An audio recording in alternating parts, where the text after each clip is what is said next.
Ja, Kathi, was ist denn mit dir los? Du bist ja weiß. Das weißt du auch, Kumpfmüller. Wenn du gefunden hättest, was ich gerade gefunden habe. Oh. Was hast denn du in der da dritten drin? Vom Saubermacher in Zimmer 9. Das waren Perverse, das sag ich dir. Das muss ich dir jetzt sagen. Nein, ich glaube, ich möchte es gar nicht wissen. Das hilft jetzt nichts. Das schaust du jetzt so. Oh. Ja, wahr! Sag bloß, die haben Weißwürst mit Ketchup gefressen. Oh. Zimmer 9 hast du gesagt. Boah, das waren diese Hagedorns. Die haben Hausverbot auf Lebenszeit. Und jetzt tu das weg da, bevor wir schlecht werden. Teufel.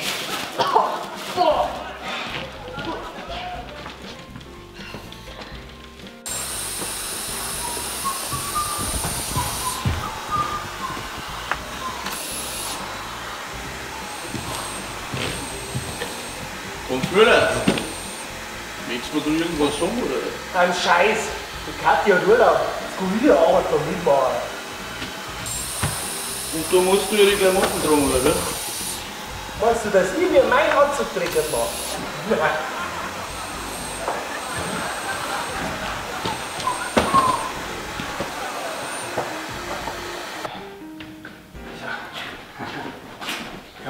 So, also.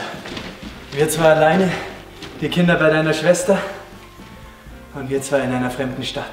Meinst? Ja. Grüß Gott, die Herrschaften. Servus. Kann ich Ihnen helfen? Ja, wir brauchen ein Zimmer. Die Junior-Suite war noch frei. Aber wir sind hier kein Stundenhotel. Gell, wer redet denn von einer Stunde? Länger als 3 Minuten dauert das nie. Hallo?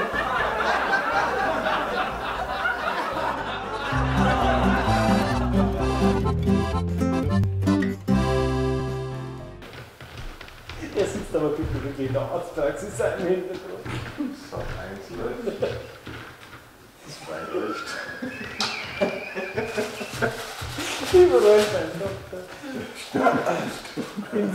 Im Wohnzimmer daneben. Er geht gar nicht dazu. Er sitzt so.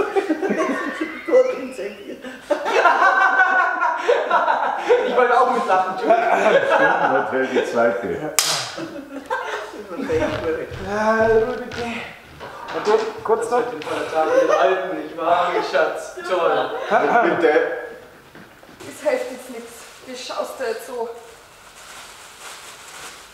Scheiße, die Weiße schaut verrückt immer an. Lassen wir nochmal aufgetrappieren. Ja. 2 Leute. Wir haben noch ein paar Tätigungsprobe gemacht. Das ist wurscht. Haris Unterwäsche, 1 die erste. Zimmer 9 hast du gesagt, oder? Ja. Boah. Boah, das waren diese. Oh nein, die. Geht's echt. Hagedorns, waren nochmal.